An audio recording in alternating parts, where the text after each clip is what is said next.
See, now to me, that button's in the worst possible spot. All right, Ziad, we are going here, I think. Yeah, we're going. We on? We're going. We don't do the intro no more? No music? I did the intro before you got Oh here. my God. I don't make you work. Premeditated murder right now. I always say whenever people come on the podcast, they don't listen to the intro. So whenever they go home and listen to the episode, they listen to what I say about them beforehand. And it's kind of like a little bit treat. of sugar and spice, like when we're listening to it. All good things. Why, you don't want to warm me up now? You don't want to pepper me up a bit? What do you want me to say? You already know what I'm going to say about you. No, man. So this is the news I got to break to you. What's going on? Team USA lost. No. Team USA lost to France by 10. When was this? This morning? Today. It's over. Wait. What do you mean? September 11th. They lost on the day. They lost all... American Tragedy 2.0. It's horrible. I can't believe they lost. The USA didn't have a full roster. Like they didn't no, have the but they had boys. Kemba Walker, who I think is horribly overrated. He's too short, man.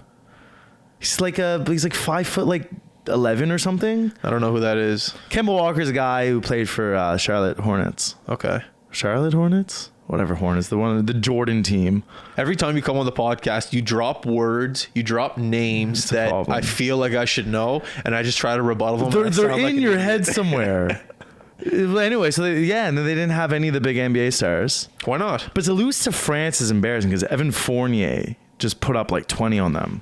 And he's like their French shooting guard. And it's just weird because it's like... the NBA team just lost to a bunch of French guys. I don't even know if they're up for the bronze medal game. It's pretty embarrassing, to be honest with you. Ooh. Like they got the Boston Celtics entire starting lineup on the team. Think about it. Like it's pretty embarrassing. Like losing to like some like pro league players from France. Like they don't even play in the NBA. Anyway, you can make some money on betting on basketball. I feel like you could make, especially in something like that. Well, it's the most predictable sport. Is it? Yeah, you never seen that little mini doc about it? No. I always do this to you. I come on here. But that's what I love. I hit you with little YouTube videos, weird little ideas. Talk about it. What's listen? Okay, there's a Vox documentary about essentially it's the predictability of sports. How some sports are more predictable than others, and essentially the equation just goes with how much room for error is there in the sports. Like basketball is way more predictable than something like hockey, which is your sport. Actually, those are the two spectrum. Hockey is the least predictable, and basketball is the most. And one of the reasons, one of the stats they give is that like Sid plays, I think it's like he plays like 22 minutes a game, right? Sounds about right. Which is a lot. No, I hear that that's insane because that's like less than 35% of the game. Whereas LeBron or any NBA superstar or even like any NBA B superstar plays like 30 minutes a game, which is more than half, way more than half, right? Yeah. So like the amount of the superstar effect on the sport is big. The way it's played itself, like you could have accurate shots on net in hockey and you can go scoreless the whole game. Whereas in basketball, you're getting to the rim, you're dunking on someone. Open three usually goes down. Maybe I did see. Is this the documentary about where the ref was? No. It's just a 7-minute little thing, science of sports. And so then the betting comes in. And then it's like, that's why underdogs get paid out way more in basketball because it's really unlikely that underdogs win. Whereas in hockey, you have upsets all the time.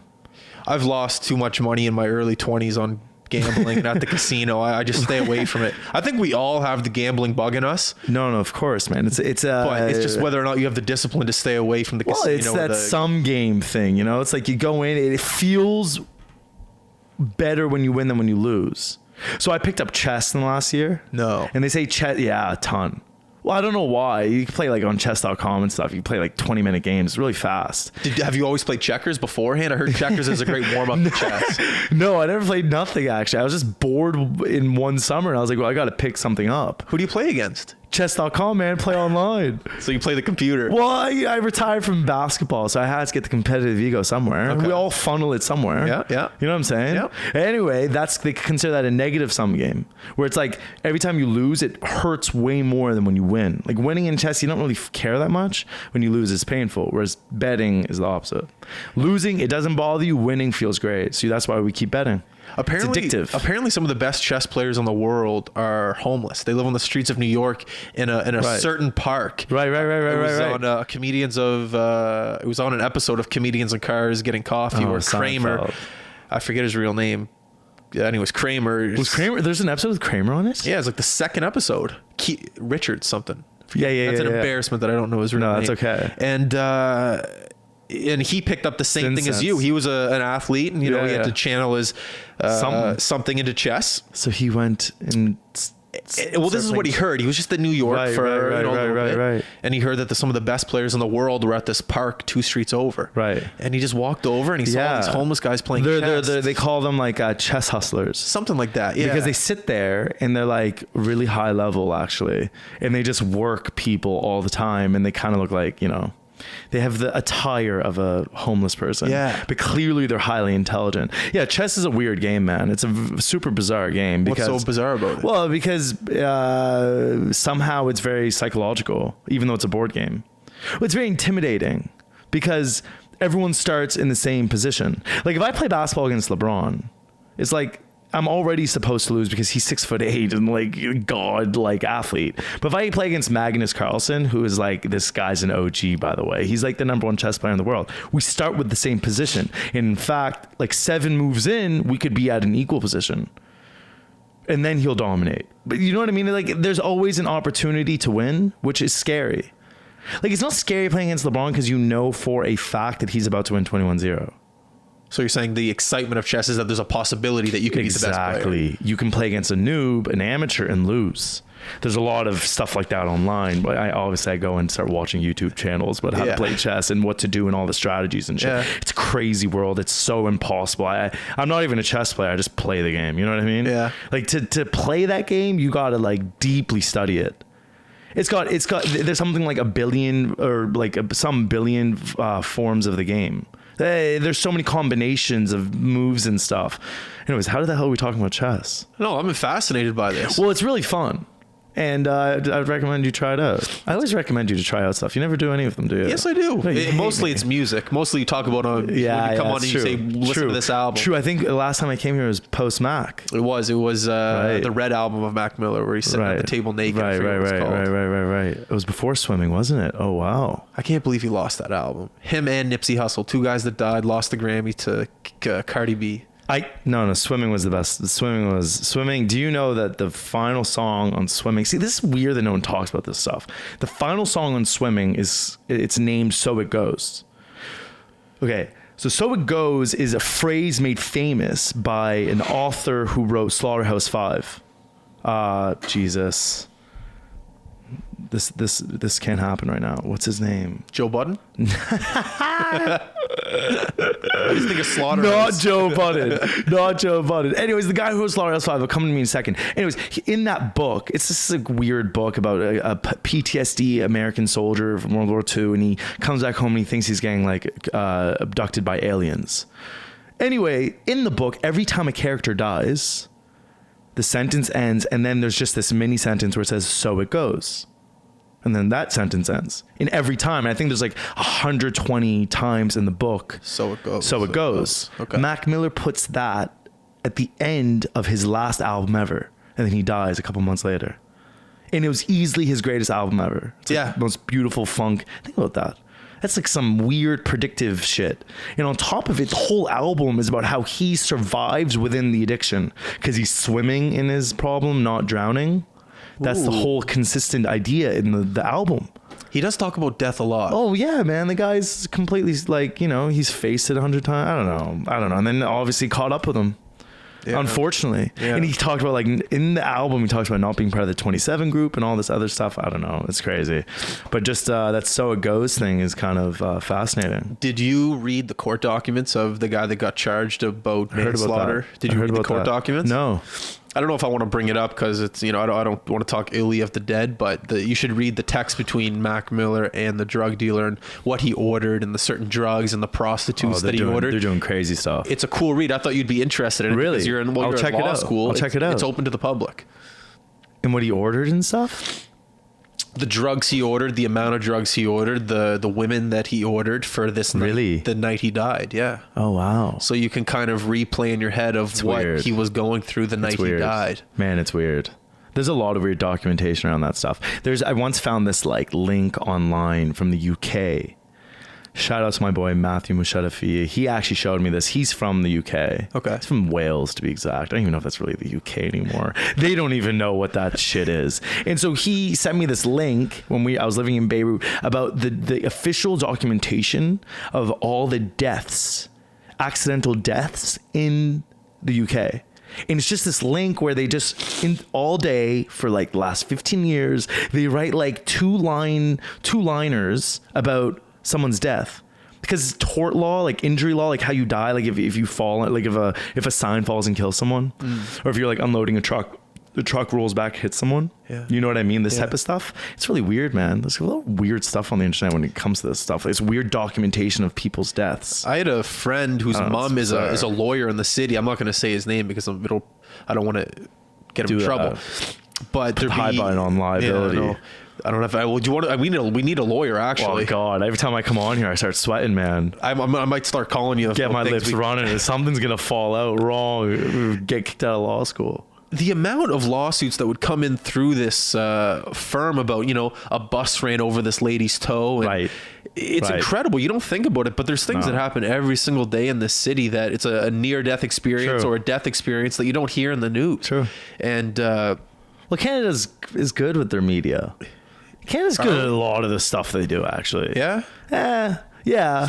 I mean, obviously got some flaws, but like, we don't like, we don't like hair, like we don't like put like, we don't like honor like killers. We don't honor murderers. We kind of usually keep their name out of the media. We kind of like respect like different cultures and stuff. It's good that way. How do you feel on... Oh God, don't get me on the how you feel questions. Sorry, I always get called out for this. I get going. Well, the reason why I like to bring these things up with you is because I find myself in my life asking my own questions. Should I be doing this? Should I not be doing this? And to me, you just seem like a guy who has it all together. Like, honestly, it does. My girlfriend wouldn't agree. My parents wouldn't agree. A lot of people wouldn't agree. Well, maybe the things that you say, I feel like you have it all together. Maybe not in your actions, but in your head, I feel like you got things figured out. Kurt Vonnegut is his name. How dare I forget his name? Kurt Vonnegut wrote Slaughterhouse 5. He also wrote Cat's Cradle, which is a crazy book. He's the greatest, like one of the greatest dystopia authors ever. I just remembered it now. Him. See, that's why you got to figure it out, because things come back. Yeah, exactly. They don't just go away forever. People recommend that you don't watch the news, but at the same time, when you don't watch the news, you feel misinformed. Right. Where do you stand on that? Do you pay attention to CNN? Do you watch these things and form your own opinion? Or it's tough, man. What do you do? Years ago, I used to think that the media, like, it was like, we should be greater than the media's effect on us. You know what I mean? Like, we shouldn't allow the media to really dictate how we feel and think and stuff. And then over the last couple of years, I've completely realized that we are just like victims, or we are at the mercy of the media.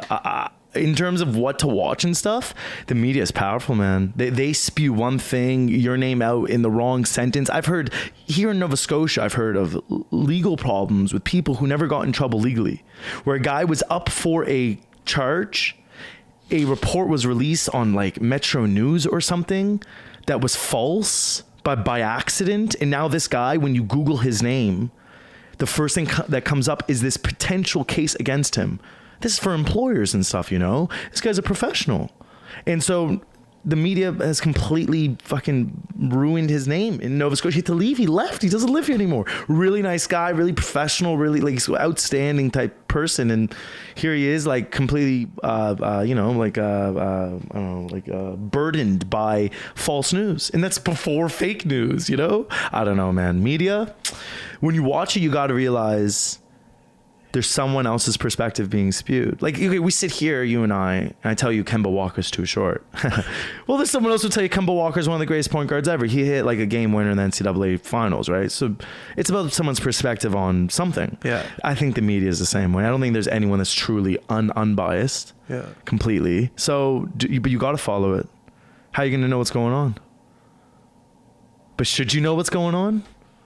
Me and my brother always talk about this. Should people know what's going on? Justin, that's a question for you. I feel like with my job, I should. Like, in order with this podcast to keep up on current events, I should. But there's a part of me that doesn't want to look, not even the internet, not even social media, just to form my own originality. Like, you know, when I feel I look at other people's Instagram page or listen to other people's podcasts and I love it, like Bill Burr, for example, I love his podcast. And there's parts of me that kind of want to steal from him and put onto my podcast. But I can't, because I can't be Bill Burr. Bill Burr is 1 in a million. But just like Justin Belanger is 1 in a million, just like Ziad's 1 in a million. You know, when he's 1 in a billion. I know. We might be 1 in like a couple mil. Whatever. He's 1 in something, man. That guy's fucked. He's crazy. No, he's crazy. He's crazy. But what's insane about his, compared to all the great comedians, is he's actually just talking. Yeah. Like, he's just ripping out of his fucking ass. I think there's a part of Bill Burr and you, man, the way you speak. Yeah, that's not a good thing. Yeah, but I'm not making millions going around making people laugh, you know. But like, you're a guy, I say in the intro that you don't go with the wave, you don't go with the current, you go against the current. You put your fingerprint on the world. The perfect example of that is fish is swimming upstream, you know. A perfect example of that is Mulgrave Park. Every time I drive by those murals, I'm going to think of you, whether you like it or not. I love that place. So where do you think this came from, your personality, that you're able just to kind of I swear I wake up and I say, how the hell did I get here? I do it all the time. So you don't have an answer? Well, I have an answer, obviously. The answer comes from just just knocking on doors. I'm not very. I was just telling my buddy, who's very funny. He's from the boons of Seattle. He lives in Beirut as well, actually. I was just telling him my delivery's at 0, but my ballsiness is at 100. Love it. And you know what I mean? And so one of my big things is, like, I'm not really scared to put myself into situations that are kind of bizarre, awkward, uncomfortable.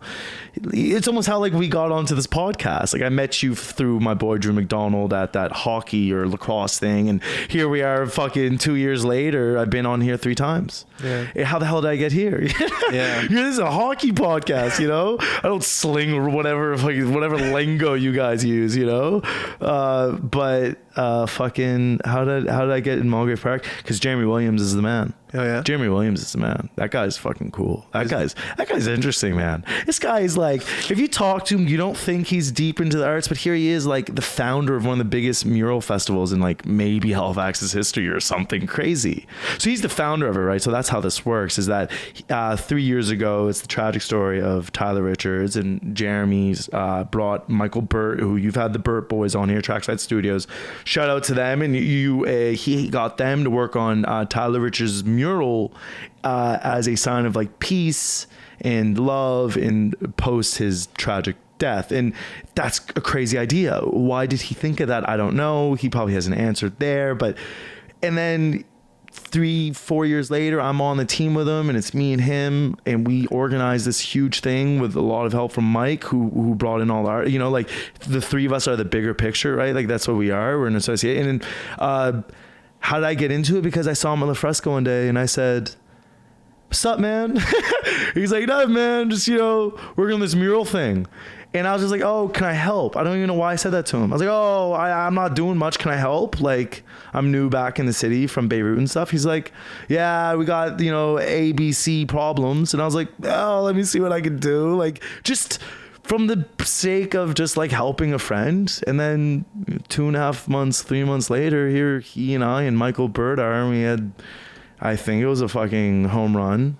Little hiccups here and there, but you know, it was fun. It meant a lot. I love going there. It's best geography in the city. Right on the water, man. You know, and I don't know, the artists were fun to work with, and I don't know, I have no idea how that happened. Yeah. It's sometimes in life things happen like that. No? Yeah. You just end up somewhere. Well, I think if you approach anything with a positive attitude, then something good's gonna, especially you need work ethic. A lot of people say they're gonna do things and not follow through, and if you're just doing something out of pure love, which it seemed like you were doing, it was pure love to help. Like, to me, it's a huge win everywhere. So like the Mulgrave Park community gets light shed on them. People realize how, like, it's none of the stigma that was ever associated with them. It's beautiful people with a long-standing history with, you know, marginalization, but, you know, they produce a lot of high-quality people. They are high-quality people, and they're really friendly. And then, you know, you get to bring some art to Halifax, and then Halifax becomes more of a focus in the nation. Hopefully, you know, that's one of our goals, the bigger picture, right? Yeah. To make Halifax and Mulgrave kind of, and then, I don't know, you put light on Michael Burt, who did like a home run with Viola Desmond, and then you get shed light on Jeremy, fucking from linebacker at SMU to like running this, and he brings me on, and I don't know. It's who fucking knows, man. Fucking I don't even know. It was a lot of fun though. Yeah. But it's an interesting idea that you brought up about work ethic versus just like having a positive attitude. It kind of reminds me of like the perfectionist versus the doer. What's the difference? Well, the perfectionist is scared to release anything because it needs to be perfect before they release it. Oh, I see what you're saying. Whereas I'm not really part of that stream. Yeah. I'm too beta for that shit. I just throw things out until something sticks, you know? I'm kind of the same way. But I know every time I throw something out, it's going to get better.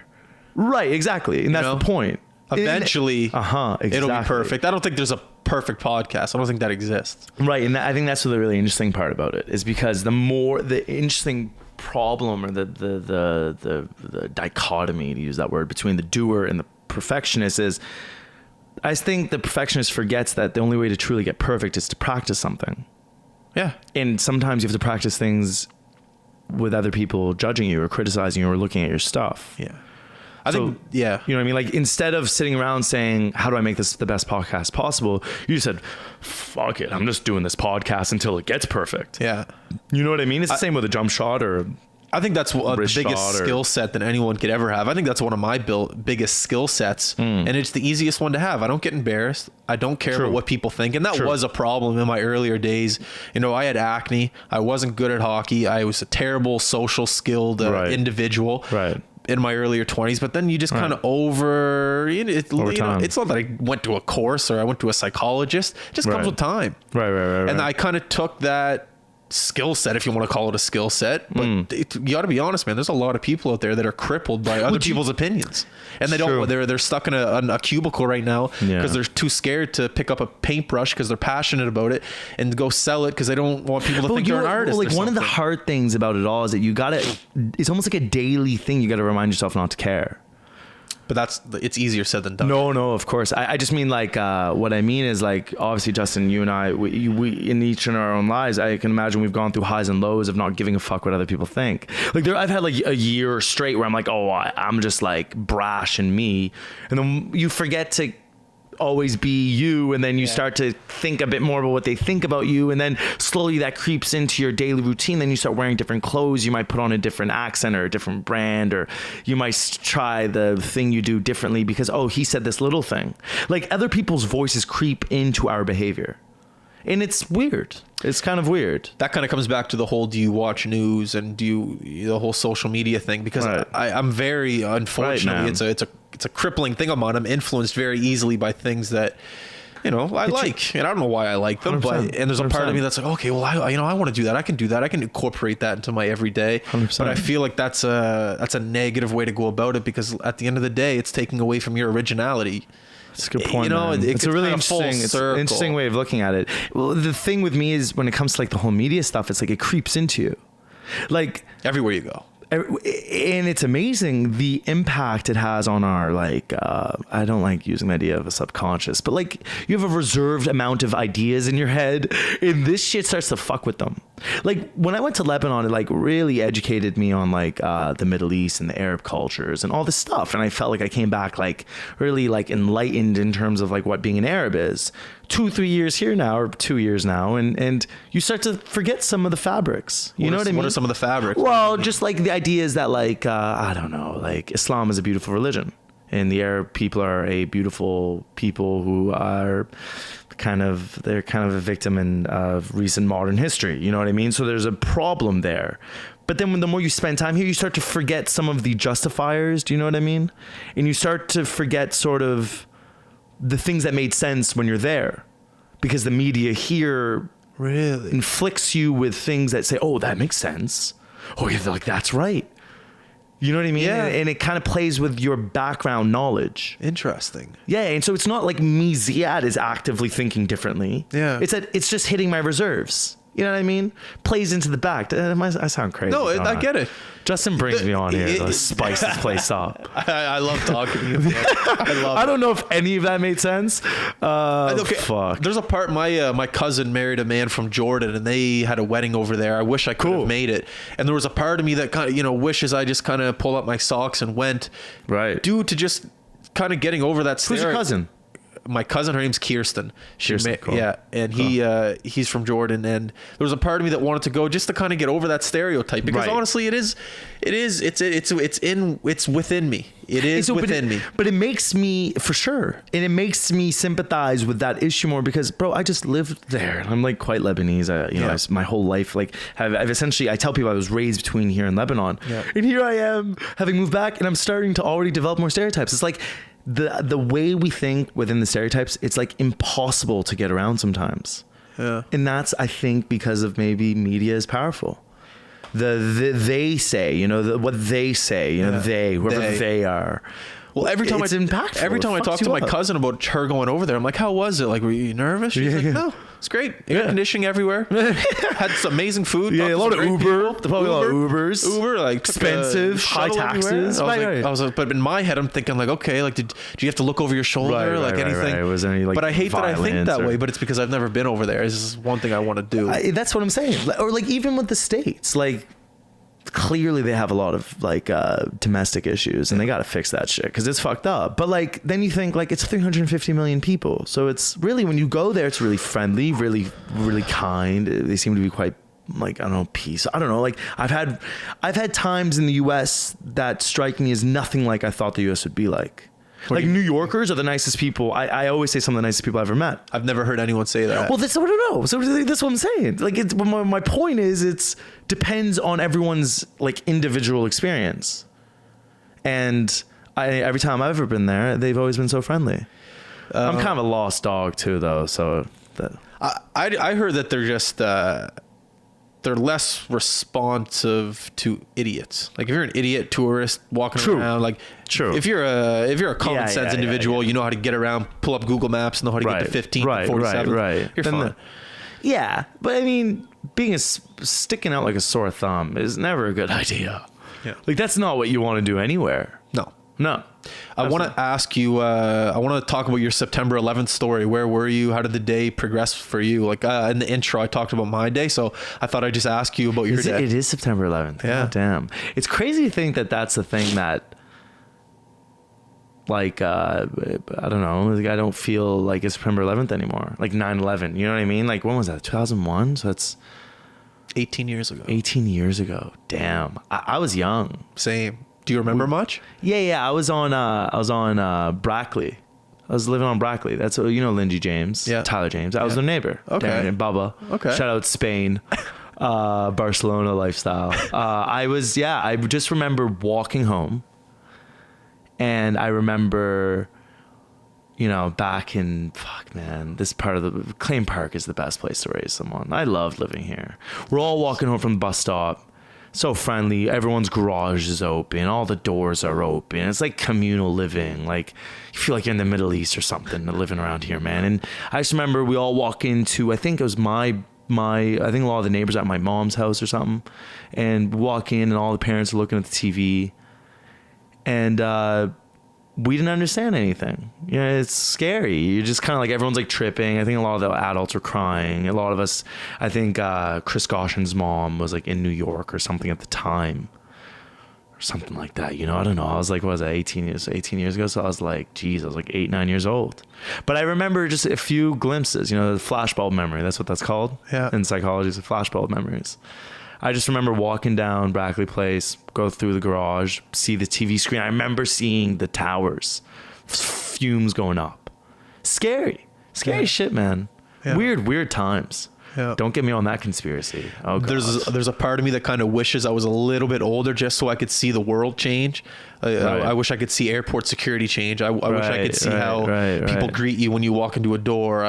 Because apparently the world did change. Not apparently, Completely. It's a fact. Right. But we're too young to see the change. Well, something really weird is that there was actually a Halifax to Beirut flight being implemented that same month in 2001. Yeah, And then once 9/11 happened, the whole flying culture changed. Now we have like crazy protocol, like you got to take your shoes off. Like, do you know what that comes from? 9/11. Yeah, no, does it? It comes from a guy who once had like, I think it was like he had like a thing in the sole of his shoe one time, and I think somewhere in the States, and it didn't work, and it doesn't work. And What like, was in his shoe? I think it was like a bomb or like an explosive or something, and it didn't work out. It was like a one-off time. And ever since then, I got to take my shoes off every time I go to the airport. Like, what's the point? And what's weirder to me is the inconsistency between airports.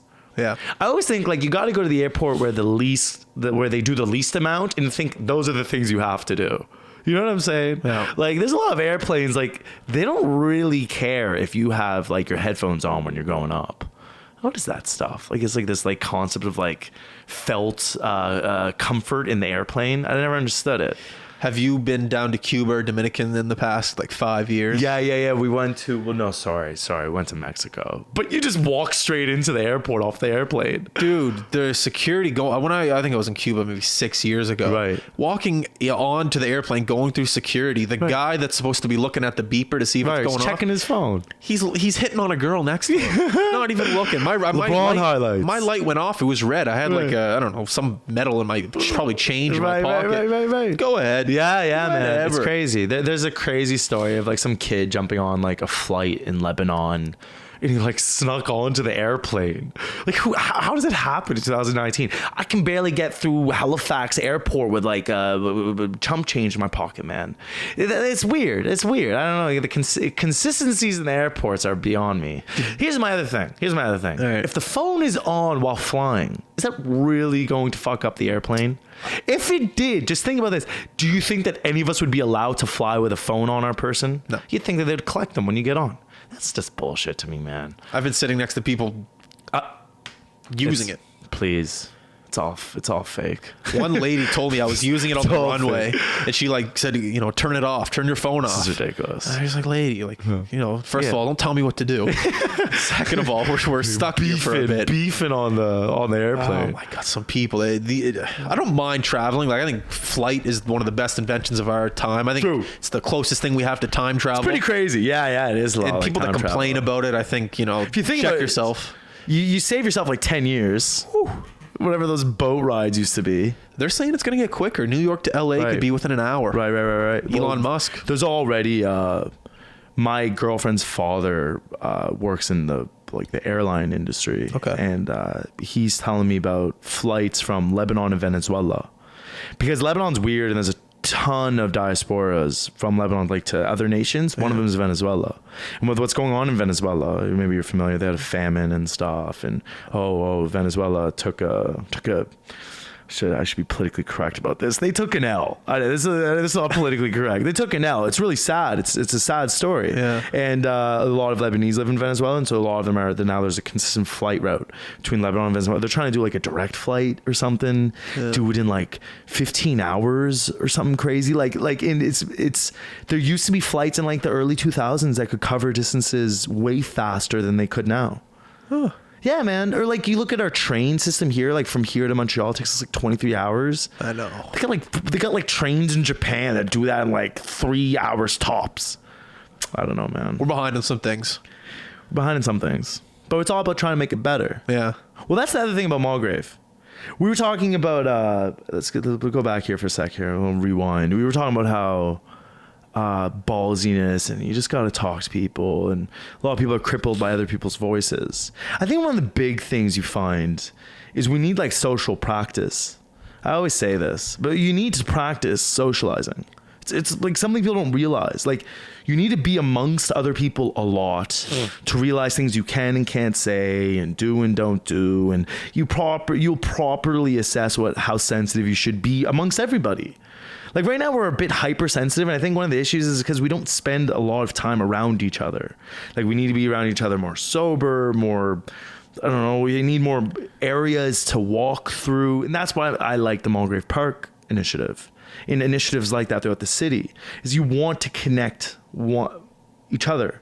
Because the more you interact with one another, the more you collaborate as a culture, and the more you become whole as a people, and the more people will be ready to jump on this potty, you know, or talk to each other in the streets. Or we're already quite warm here, but I just think the more practice we have, the less we'll give a shit about what other people have to say about us. Dude, this podcast has changed my life in that matter. Just outside trying to, you know, make sales meetings with the podcast, just not hesitating to call someone up and explain my situation. It's changed my life. I think if you're in a business aspect and you're financially not doing well, and if you're not calling 20, 30 people a day to try to get your message out there, to try to work with someone, you're falling behind, man. 100%, man. After this podcast, you know, I have, 10 people I have to contact after, and I already know who they are. Right. Yeah. You know, whenever you go to these, I see people go to these, it's kind of fun, really. Oh, it's an amazing time. Busy. It's fun, but it's also work. Like it's something 100%. That you have to be able to tolerate.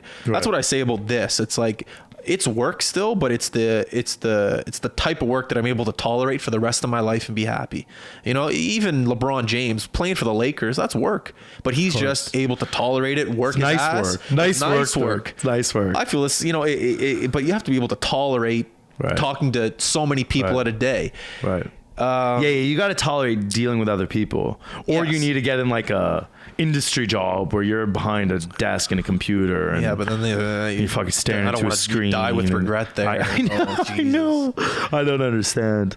I don't get it. I agree with that though, man. So what, do you miss playing hockey or what? You have all these hockey guys on here. Well, you know how you said checkers or chess. Chess was your escape from basketball to chess. This is kind of my transition from hockey to the real world. I always loved, shooting the shit with the boys in the dressing room. I love talking to people that were on different teams that might go to the NHL. So this is just pretty cool. Oh, this is I live, like right now I'm living through you. Like I feel like I helped with Mulgrave Park. Well, I kind of did with the video. Yeah, we love that. That was fun. But this is just, everyone did that. That's the beautiful thing about the Paint the Park event. Yes. When it comes back down to Jeremy, like the guy was just like, yeah, can you help? And then I was like, yeah. Well, he was like, these are the things that we could get some help with. And I was like, okay. And then month in, I'm like, listen, this, that. He's like, listen, man, just treat it like it's your own event. He's like, just, I trust you. Just go ahead. Like, let's get this thing working. Let's get this thing flying, And then another month later, we got all these different things going on. He's doing a bunch. I'm doing a bunch. Michael's doing a bunch. And like, it's because collaboration, man. Collaboration is so essential to life. It's incredible how far we will get if we all go together. And I know it sounds cheesy, man, but imagine collaborating with 10 people a day. You know what I mean? It's fun though, but it's tough. It's demanding. It's tough, but that's the work part of it. Yeah, but then like you see them on the street and you're like, hey, I know you. Exactly. Yeah, hey, especially in a city like Halifax where we all know each other. Oh, it's fun. You're off to the races. Well, that's what I'm saying. The people like the law school contacted me about the event and stuff, and they wanted to do like a nice little interview. I'm blessed and honored to do that. It's a little. Anyway, it's another conversation, but I was just like, it wasn't a struggle. Like, I know you probably want me to say it was a struggle. It wasn't really a struggle. Why do they want you to say it was a struggle? Well, I don't know. You kind of always want to make it seem like it was harder than it was. Well, but in reality, it was really easy. I'd call people. They loved the idea. You know what I mean? Again, Jeremy Williams. But it was just, it was a bigger picture thing. We just kind of, everyone wanted to help. Yeah. Andrew Healy, do you know Andrew Healy? Yeah, I know McDonald's. Mr. McDonald's, he came through crazy. These contractors came through crazy. These doctors came through crazy. These art galleries came through crazy. A lot of the media boys came through crazy. They all wanted to jump on. They all wanted to help. And it was like, holy shit, this is easier than it should be. I don't know. It was, I don't know, man. It was a lot of fun. I think that has a lot to do with you as a person, man. I'm not saying that if someone else called me and asked me to do it, I'm telling you, you have an aura about you that's just people love you. People gravitate towards you. Well, Justin, I think people say, blush for? Hey, people say yes to you because they want to be around you. Unless I fucking hope so. Tell my girlfriend that. She needs to hear this shit. How's she liking it here, by the way? She's loving it. Is she? She's loving it. So did she live in Beirut her whole life? She essentially lived in Beirut her whole life. So how's the transition? I'll tell you this much. It's 3 a.m. in the morning. It's fucking cold out. Someone's smoking cigarettes. we're sweaty from boomers. And she said, fuck, that was fun. You know what I mean? She's like, fuck, that was fun. And I was like, I told you, it's a restaurant, dingy restaurant turned dingy fucking club with a CD they've played for the last 10 years. And she's from big old shiny bright lights Beirut. And she was like, that's as fun gets. No. That's what she said to me. And I'd been selling her on that shit. And over the summer, boomers isn't popping. And then just the other night, she was like, God damn, that was fun. You're breaking it down there. You know, you all these friendly Nova Scotians. Like, no one's more friendly than Nova Scotians. And fuck, man. And so that's kind of that's a summary of how she's feeling. It's Halifax. It's not big, shiny, bright lights, but it's a beautiful place to live. It's got a lot of diversity, got a lot of things going on that, you know, more than people realize, and a lot of friendly fucking people, and everyone's been nice to her, and everyone's been friendly, and she's really motivated too. This girl's a beast, right? Like I've brought her up on this thing before. She's a fucking captain of Team Lebanon rugby and shit. Was like she? Yeah. She's kind of like an alpha. I'm a beta. She's an alpha. Let's not make anything. There's no lies here. Let's keep things honest, you know. But no, man, she's loving it. Dal's been great, and I don't know, man. Like, it's an easy place to move to. Where do you see your life in like 10 years? Here? They ask her that shit. Don't know. You're asking me that shit. I still don't even know how I'm gonna get off this podcast. I could sit here all day. 10 years from now, where will the world be in 10 years? You see this fucking storms and shit. 10 years from now, I think here. I hope here. Yeah. Fucking hope so. I want to paint up the whole city. I'm not gonna lie, I do. I really want to make this city like as artistic as possible, as athletic as possible, as everything possible. As much as I can do, and you can do, and she can do, and they can do. I think it's a great place. And that's the difference, man. Those are your goals. Those are your ambitions. I hope so. That's the difference right there. God damn, I hope I don't trip. How did you... I might trip soon. Yeah, tripping's great. Then you get back up and you learn. You're right. It's up again. You're like, oh, I right? tripped over that. All right, don't do that again. Yeah, exactly. How'd you do during the hurricane? Did you survive? Did you jump under a table? What'd you do? I like the hurricanes, Me man. too. This is a weird thing. Like, I'm all like for the people and stuff, but I like a little bit of chaos. Like that crane down there on South Park. That looks like an art mural of me, man. I was like, we could leave that. You could, I don't know, someone should make like a statue out of that. Like, it looks cool. If you ask me, it's like very beautifully, like it almost like a vine on a building or something. I don't know. It looks cool, man. Looks like some urban art. But no, how did I do? What's more fun than the hurricanes? With knock on wood, hopefully everyone's okay, of course. Is it first, truly though, I mean that shit. You know, barring all the tragedies and the sad stuff. But in reality, it's fun. You go out, people are taking pictures and shit. It's like an event for people. Yeah. You know, people are holding hands. Kids are playing with sticks and shit. You meet your neighbors for the first time in like 7 moons or something. Like, people are getting coffee. I don't know, man. I don't know. The storms are weird. Yeah. People have awe at weird things. You know? Yeah. Like, me and my girlfriend Zena, we sat at the window at my house down in the South End. We just looked at a tree move very violently. Were you stoned? No, I don't do nothing like that, Dad. Yeah, I swear. No. It's legal now, right? Yeah, I guess so. Smoking on that legal. No, I wasn't actually. I was fucking in awe of this fucking 100-foot tree sitting over my neighbor's house. I was really hoping it didn't fall, but goddamn, it's fascinating to see. I don't know. The storms are interesting. How's it here? You guys got power? Well, I was out in Chester the whole time. Me, Safaris, Burke, we went out there with our wives, and we went out for the day. Had power all day. It was funny. We went to the grocery store right next to the cottage. There's power the whole time. We were watching the news, watching the Jays play, watching Bianca win tennis, and we went over to the grocery store right next door, and we saw, who's the guy that owns Clearwater? Risley. And he's my neighbor. Is he? He's the guy behind my house. No, he's not. Yeah, he's got the loudest generator in all of Halifax. Dude, so it's the only thing we heard for 3 nights. Dude, so we're out there. I'm going through the chip aisle, just like looking for chips. And he's just there, you know, wearing a shitty jacket, average hat, casual billionaire right next to me. Mr. Lobster. Yeah, and he's just looking for Big chips. He's like, man, not much options here, eh? And I have to like double take. Well, yeah. I'm surprised he even spoke to you.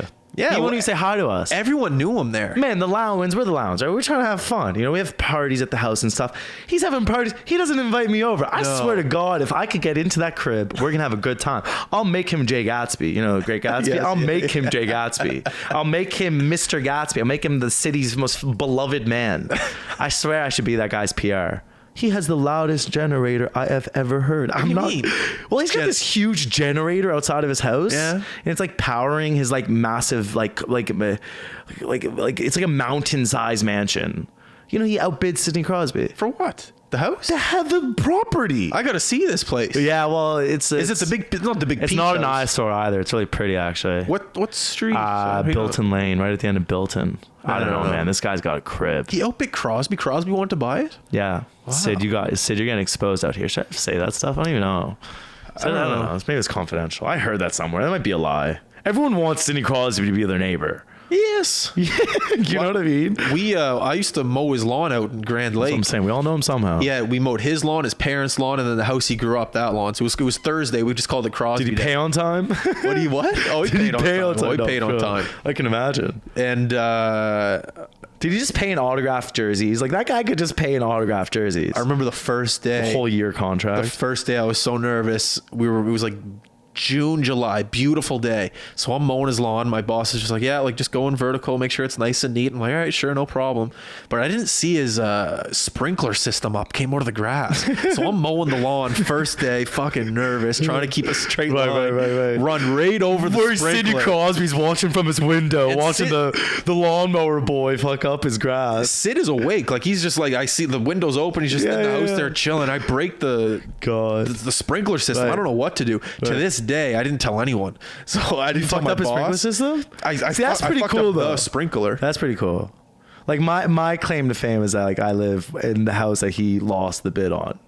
You fucked his sprinkler system up. Like, that means you're part of his life somehow. If I ever get him on the podcast, the first question I'm going to ask is, do you ever run into like a broken sprinkler? If you get him on the podcast, can I just like watch? You should have an audience or something. That'd be cool. I'll definitely get some money on that podcast. An in-house audience with Nate and Sid.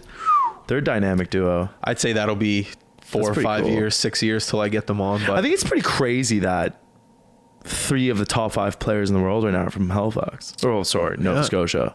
With Brad Marchand becoming some stud. I didn't know that was going to happen. I don't think anyone did. How'd that happen? I'm not a big hockey guy, clearly. He's a hard worker. Well, I remember him with the Bruins years ago when they had won the chip. And he was like their like role player king. He came out that year. Like he put his name on You the remember scene you remember that series? I think it was against the Canucks. Yeah, it was. Or something like that. And he just showed that he bought. Now I'm hearing like he's like up for MVP and stuff, or he was, or whatever. Had 100 points last year. That's crazy. Points. Yeah. Halifax repping, man. Well, He's Nova just Scotia he's a hard worker, and he's irritating to play against. People don't want to play against him. How are you gonna get these guys on the podcast? It's just patience, you know. Is that your goal?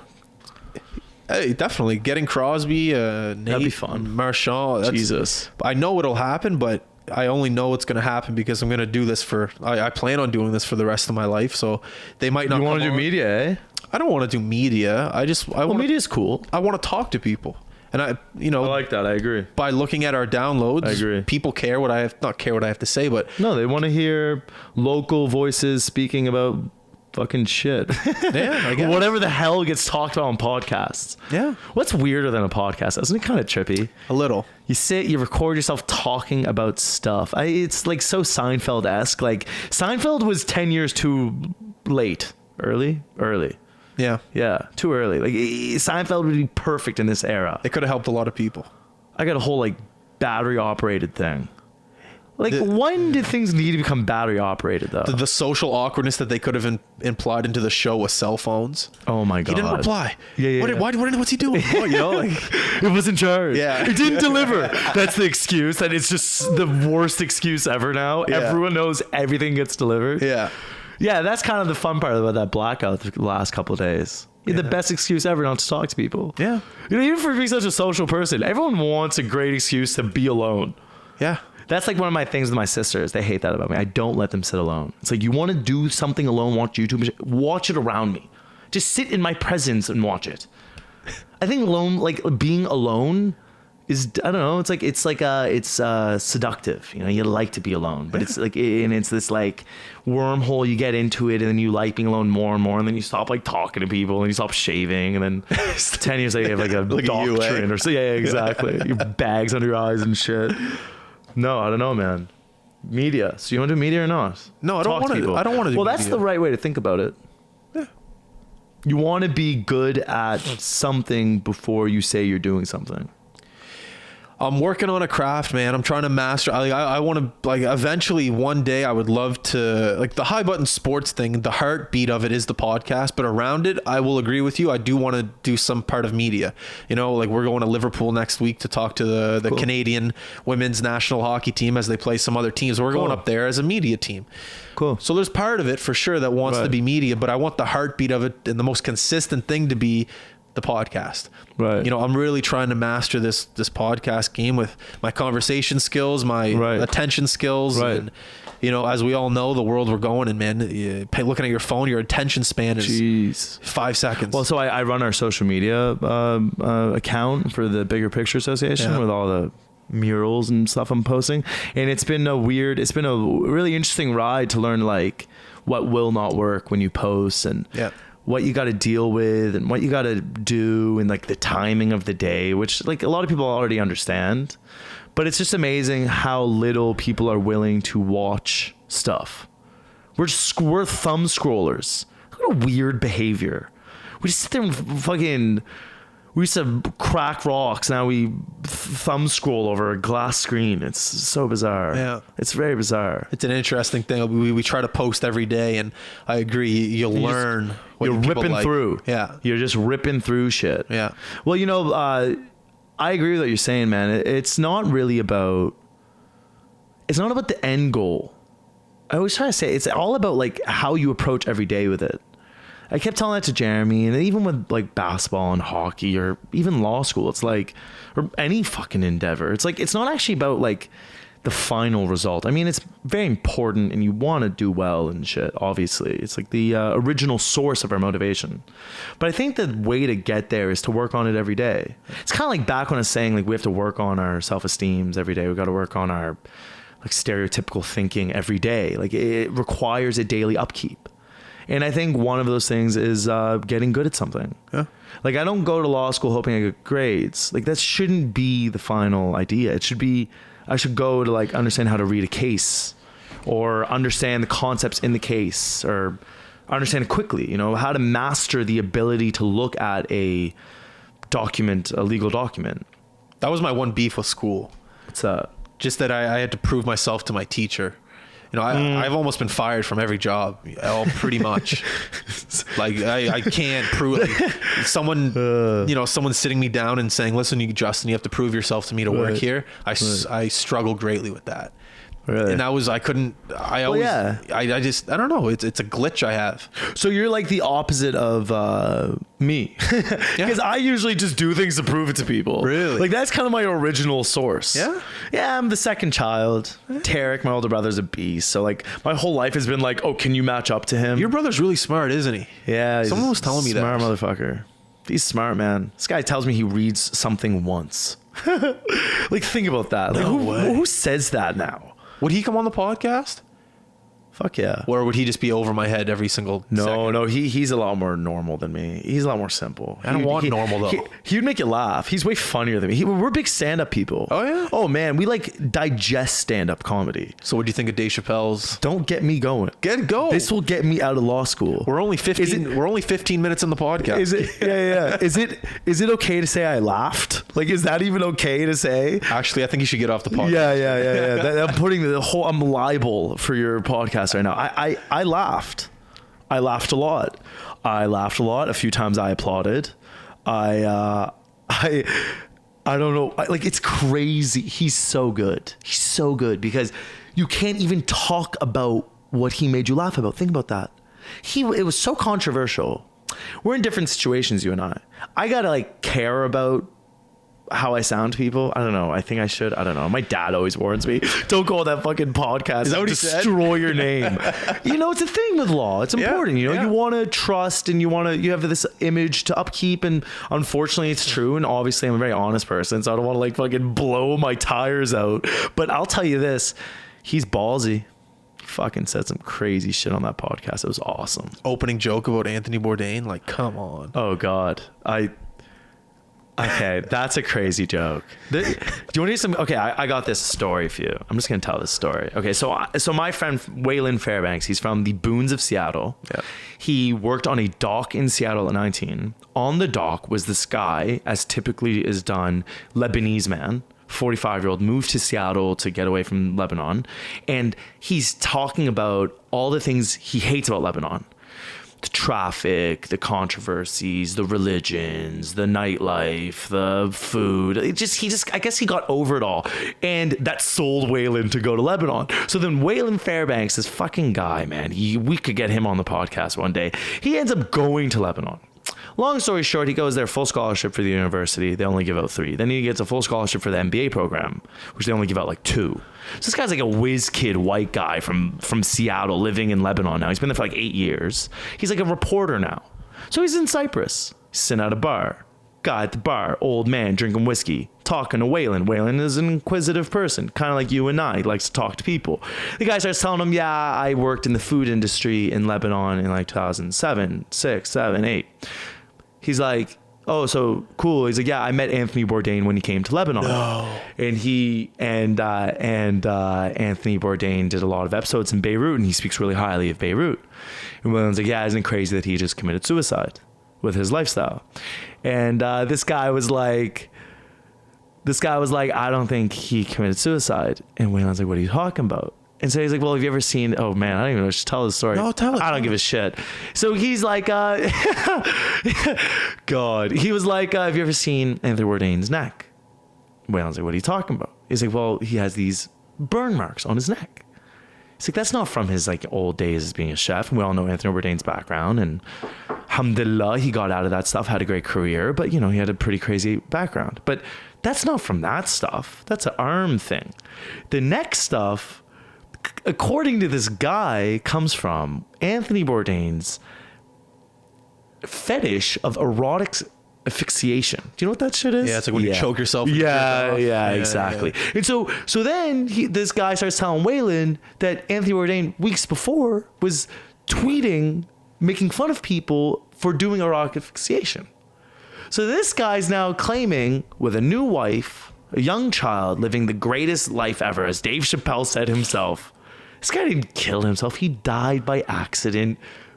Jerking off. Anthony Bourdain went out on a high, I guess. Wow. Yeah, that's that story. That's an interesting perspective. Yeah, and then there's some other like people who tweeted this idea out and shit, and that's my scoop for the high button. I hope that when you die, you get to figure out some things. You know, like God tells you. Stats. All right, so how did Anthony Bourdain die? You know, yeah. Was 9/11 an inside job? True. I hope you get to feel like 4 things. You get there's like I would love to see how many times I've sworn.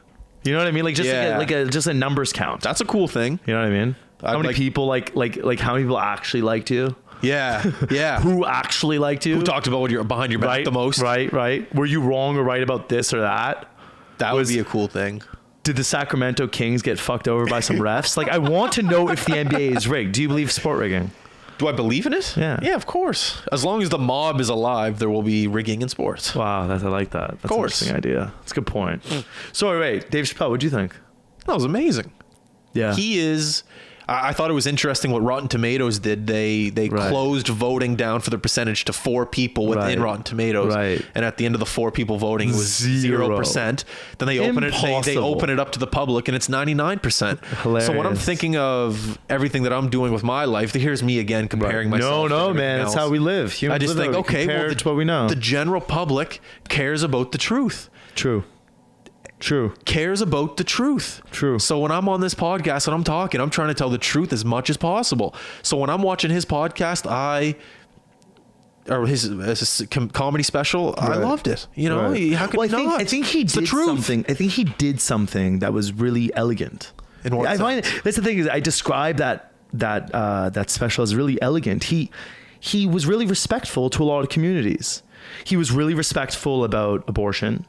And he was really respectful, and I speak on behalf as a ally, as we use, or someone who is in favor of like LGBTQ rights. He didn't actually he didn't throw slander. He just like made a joke about kind of their tough experience. But at the same time was respecting them, saying these people are ballsy as fuck. They're tough as fuck. They go out in life super courageous. They say fuck you to society. They demand they demand what is theirs. Yeah. You know? And I found that to be really respectful. And then he goes on to make a joke. That's what he does. He's a comedian. He is a comedian. Why are we holding comedians to the righteous levels of a pastor or a priest or a professor or a teacher or a doctor or a lawyer or a fucking president or a prime minister? He is a comedian. He is literally making us laugh, which usually means he's going to say things that might bother a person or two. I don't know. I just think he's really elegant. Like what he said about the abortion, he really embodies another problem that's going on, and it was just filled with so many truth. It's the whole it's right or wrong thinking. Like, why does everything need to be so black and white? You know, there are perspectives to a lot of takes that we don't like to think about. And, you know, it was me, my girlfriend, my brother, and our cousin. We debated the whole abortion. Should the man be allowed to walk out on the sort of care for the child care, you know? Like, if you have the right to, what did he say? If you have the right to abort, we have the right to abandon, you know? And like, I don't necessarily agree. And there's a whole legal perspective that makes sense as to why like the man should pay. Yeah. But it's a complicated idea. That's the thing I realized. Yeah. Here we are debating it, me, my girlfriend, and my brother and my cousin. And I realized to get to the reasoning that really the man should kind of fund the child that they gave birth to regardless, it's really complicated. Yeah. And if someone doesn't sit down and break things down to us in society, I understand why a lot of layman folk are just like, that doesn't make sense. And then we shame them for not understanding ideas that are really kind of legally complicated. Yeah. You know what I mean? Like, I think that he really shed light on the fact that society is simple and we're trying to spoon feed people really complicated ideas. And if we don't take our time explaining things to people, then why or how could they ever hold these like very righteous positions? It's kind of, again, back to the fucking media thing. There's a part of me that thinks I'm kind of screwed up because I don't, it's almost like I you know, when I hear people say like, I hate gay people, it doesn't bother me. It's like, you hate gay people, fine. Like, I'm not, you know, I don't get a reaction out of someone. If I was gay and someone said, you know, I fucking hate you, that's fine, man. It's your opinion. True. You know, it's like, people get so upset about things that just should not matter, and there's a part of me that wonders if I'm fucked up because I don't care about what happens in my surroundings, like politics and things like that. Like, I get liberal, conservative and things like that, but if Justin Trudeau is my prime minister, it's not going to affect how I live my day-to-day life. I know Joe Rogan always says that. Does he? Joe Rogan has this idea as well. He's just like, people get mad at me that I'm willing to sit with anybody. It's like, but what's wrong with sitting with anybody? Like, I agree. Like if someone's a homophobe, that's bad. That's not a good, that's not fucking good. But the point is he necessarily a bad person? Maybe he has an upbringing or socializing that taught him these bad ideas. Exactly. I get it because I'm an Arab kid that was raised in a Canada that wasn't always so friendly to Arabs. Yeah. So I've had to lower my my standard sort of for like, I guess, like cultural sensitivity or whatever bullshit you want to call it. I heard some crazy shit growing up, me and my brother, especially around 9/11. Yeah. 9/11 wasn't good to me and my brother or the brand of being an Arab. Yeah. We heard a lot of crazy shit and people attacked us. Did really? In the beautiful Clayton Park. You know, we love growing up here, but we had some crazy stories. Wow. And I'm not going to generalize that white folk are this or these people are that. It's just, you got to understand that some people are raised a certain way.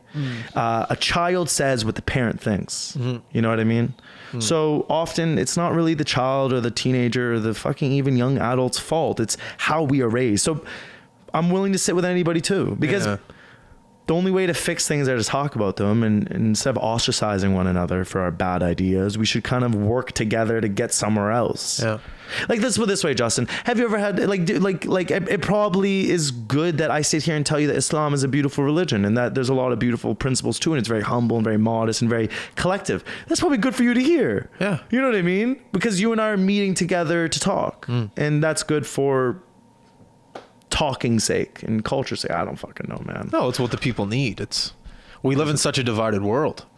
We do. You know? And that's the fucking Dave Chappelle, man. That's why I liked it so much. My buddy who's a Dave Chappelle stan, Bobby, I don't know if he's gonna listen to this, but he's like, I didn't love it. It wasn't the funniest shit. I was like, it was more like Carlin-esque funny. What does that mean?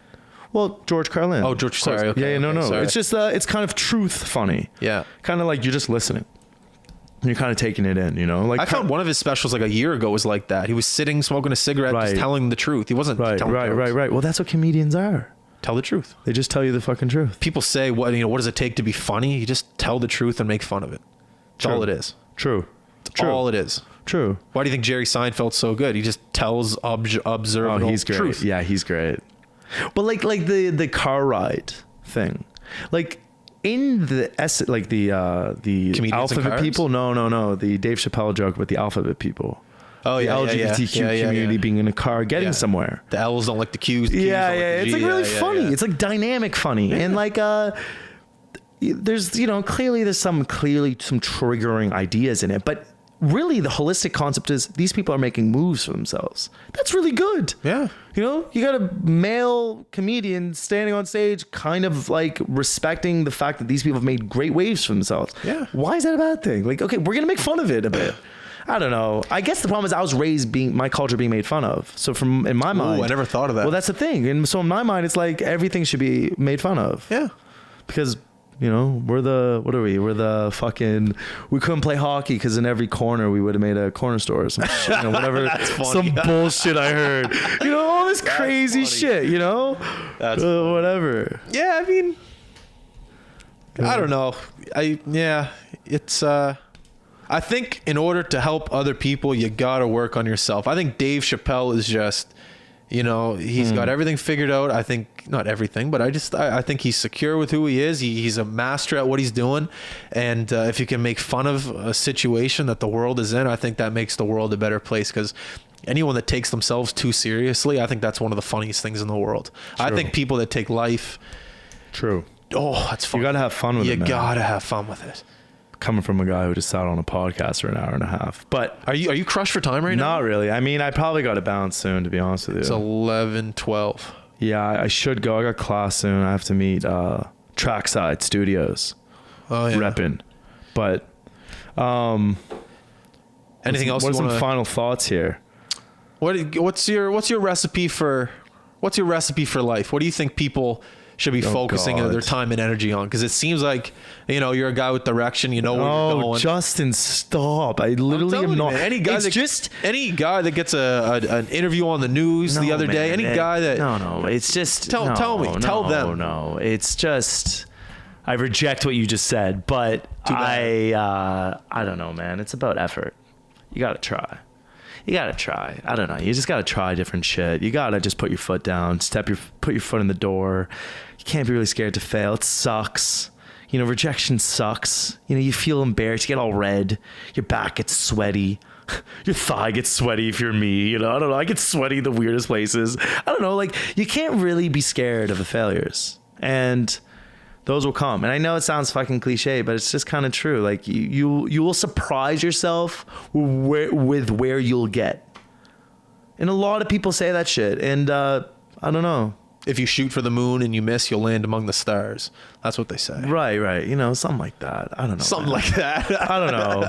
I'm not the poet you are, Justin. No, I'm not the poet. You're the wordsmith. I'm not the wordsmith. I don't know. What's the fucking recipe?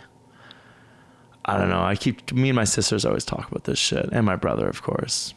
But it's just kind of, you got to try. That's literally it.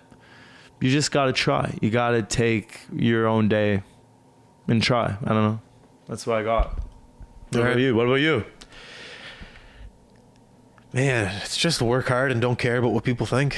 That's all I do. Right. I work hard. I have a routine. I know what I want. I think that's a big thing. You got to know what you want. I think that's the first step. You got to know what you want, and then you got to go after it. But some people get scared because the mountain is so high. Right. But if you just don't look at the mountain and you just look at the first step in front of you, just like this podcast, this is a step. Right. The next podcast is another step. Well, here's another thing I'd add to this. Don't let the fear of not being perfect prevent you from doing. That's a big problem. We just got to do. If it's not fucking great, just fucking make it great the second time. Work on your craft. Listen to episode 1 of this podcast and then listen to this podcast, and you will see how far 2.5 years will get you. God, I hope I didn't stutter a lot today. You're great, man. I'm never worried about you coming on the podcast. It's always fun. How the fuck is that an hour and 20 minutes? I could keep going, but you gotta go. Yeah, I gotta get out of here. All right, Ziad, thank you very much for coming on, man. JB, the real Nova Scotia's own JB. Sure. I don't like JB. I don't like. You don't like the Justin Bieber reference? Oh yeah, he is the same. Oh man, come on now.